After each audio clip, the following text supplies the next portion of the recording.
seated. Clerk, what's our first case today? Your Honor, the first case is the year versus February. Is the defendant present? Yes, Your Honor, the defendant is in custody. Bring in the prisoner. Please come forward. February, you are charged with being disorderly and remiss in your duties and doing less than your fair share of the year's work. These are serious charges. How do you plead? Guilty or not guilty? Not guilty, Your Honor. The defendant will be seated. Now, let's proceed with the trial. Are both sides ready to present? The defense is ready, Your Honor. Ready for the prosecution, Your Honor. Proceed, Mrs. Prosecutor. Your Honor, it is the contention of the other 11 months here that February is not doing her fair share of the year's work. All of the other months have either 30 or 31 days, but February has only 28. That's not true. Why, last year... Silence. The defendant will be seated. February, another outburst like that, and you will be in serious trouble. Yes, Your Honor. Proceed, Mrs. Prosecutor. As I was saying, February has only 28 days, except in leap year when there are 29. The other months do not think this is fair. With only 28 days, February cannot help out enough. But every 4 years, when there are 29 days, everyone gets all mixed up. This, Your Honor, is a calendar showing February for this year. As you can see, there are only 28 days. Interesting. Do you have any witnesses for the prosecution? Yes, indeed, Your Honor. The prosecution calls as its first witness the month of January.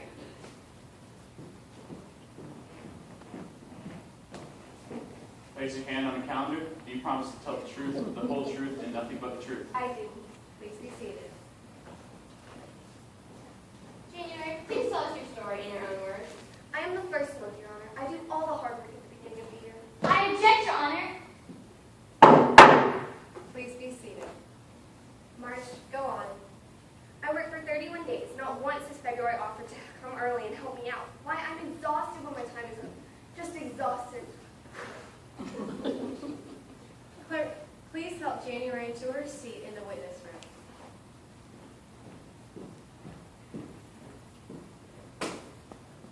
Do you have any other witnesses? I do. I now call March to the stand.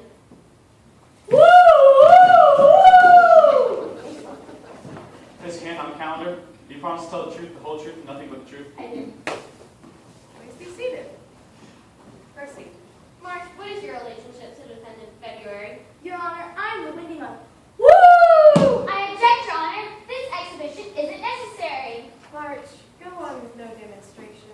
I follow February every year, but I never know what to expect. Sometimes February has 28 days, sometimes 29. It makes me so nervous and confused. That's why I'm so big the employee. I have to let out steam somehow. Woo! Will do, March. You may step down. Woo!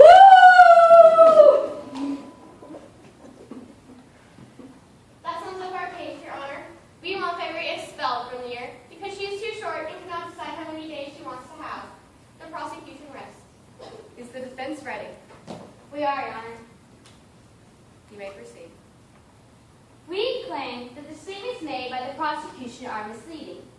Even though February is very short, she is one of the hardest working months of the year. We are prepared to prove this, Your Honor. Call your first witness. The defense calls the groundhog. Your Honor, would it be too much trouble to dim some of the lights in here? They hurt my eyes. No, not at all. Clerk, turn off some of those lights. Now swear the witness in.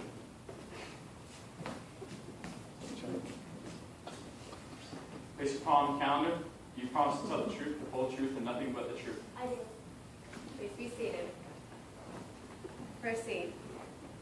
Your Honor, I offer this as Exhibit A, Groundhog Day, February 2nd. That's my day, all right. Do you have anything to say about the defendant February? As you know, it is my job to check the weather each year and make the final decision as to when spring will arrive. Each February 2nd, I leave the hole where I've been sleeping all winter and crawl into the open air. If the weather is nice and cloudy, I tell all the animals and birds that I am ready for spring to begin. Of course, if it's one of those awful sunny days, you know how sensitive my eyes are to light, I just crawl back into my hole, sleep for 6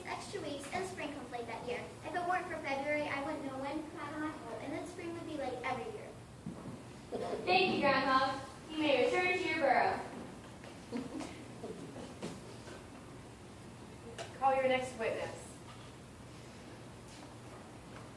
The defense now calls Thomas Alva Edison.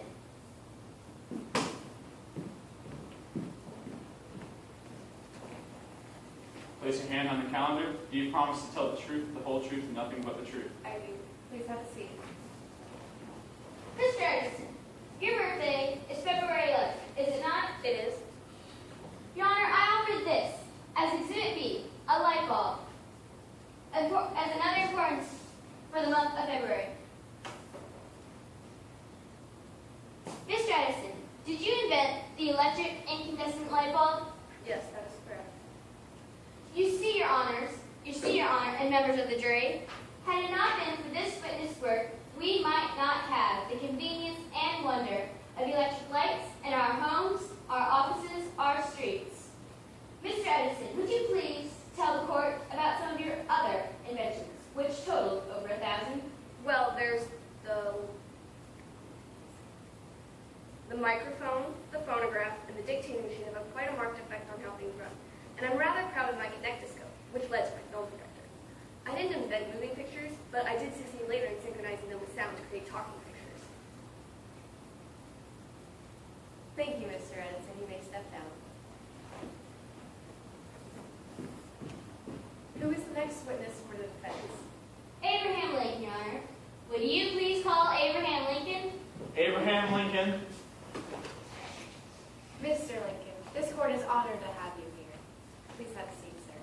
There will be no need for you to take the oath. Thank you, Your Honor. I'm glad to help February plead her cause. You know how much I'd like to help the underdog. First, Your Honor, I offer this hat as Exhibit C to mark Lincoln's birthday, February 12th. Proceed with the case, please. As 16th President of the United States, Lincoln brought about the end of slavery with his Emancipation Proclamation. He had come far from the day of his birth, February 12th, 1809, a cold day in a log cabin in Kentucky. He moved to Indiana and finally to New Salem, Illinois, where he studied law there as a storekeeper, postmaster, and surveyor. Yes, I think you've made your points already. Just one more point, Your Honor. He became a famous lawyer and worked in the state legislature and Congress before becoming president. But, of course, the Civil War took place during his term. But before he was assassinated, he made sure that the government of the people, by the people, and for the people would endure. You have been most flattering, ma'am. I did only what I could. Thank you, Mr. Lincoln. You may step down.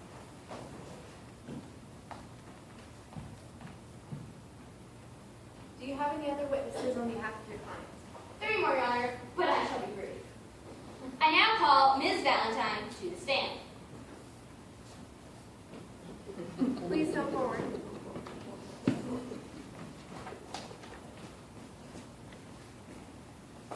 Place your hand on the calendar. Do you promise to tell the truth, the whole truth, and nothing but the truth? Sure enough, honey. Proceed with the testimony, please. Your Honor, I offer this as Exhibit D to mark Valentine's Day, February 14th. Ms. Valentine, do you have anything you would like to say to help our friend February? I sure have. Without little old February, we wouldn't have Valentine's Day. Can you imagine that? Why, even the Romans celebrated my day. And ever since, we've had Valentine's celebrations every year on February 14th. There are all kinds of Valentines. Funny ones, pretty ones, but of course, my favorites are the romantic ones. Yes, you may step down. Your testimony will be taken into consideration. The defense now calls Susan B. Anthony.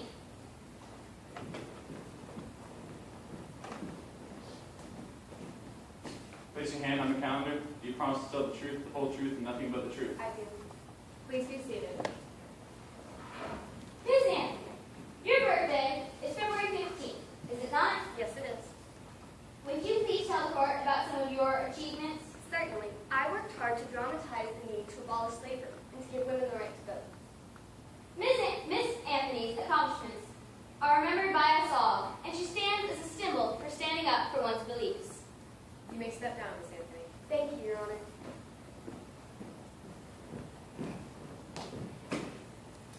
I now call my final witness, George Washington. This court is honored with your presence, Mr. Washington. There will be no need for you to swear to tell the truth. We all know that you cannot tell a lie. Please be seated. Thank you for your kind words. First, Your Honor, I offer this as Exhibit E, February 22nd, to mark the first President of the United States' birthday. May I ask the witness a few questions? Certainly, Your Honor. Mr. Washington, perhaps you will allow me the privilege of summing up your contributions. I know it may be a bit irregular, but there can hardly be any question of facts. Thank you, Your Honor. That'll make it much easier for me. Before becoming president, of course, you are a great leader and the general who led our armies to victory during the American Revolution, which of course gave the country its independence. Does that not so? That is true. I led my exhausted army across the river near Trenton, New Jersey, surprised the British, and victory was ours. After that, I briefly retired to my beloved Mount Vernon, but then was called back to preside in the Constitutional Convention in 1787. I was then elected 2 terms as first president of this glorious country. Thank you, Mr. Washington. It's easy to say why you are first in war, first in peace, and first in the hearts of our country. We have no need to trouble you any further, Mr. Washington. You are excused. Thank you, Your Honor.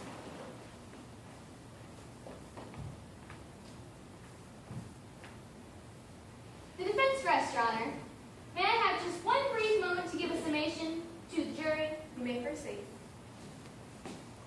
We have, in my opinion, proved that the month of February, in spite of her size, has done more than her share of the work in the year. The decision rests with you, members of the jury.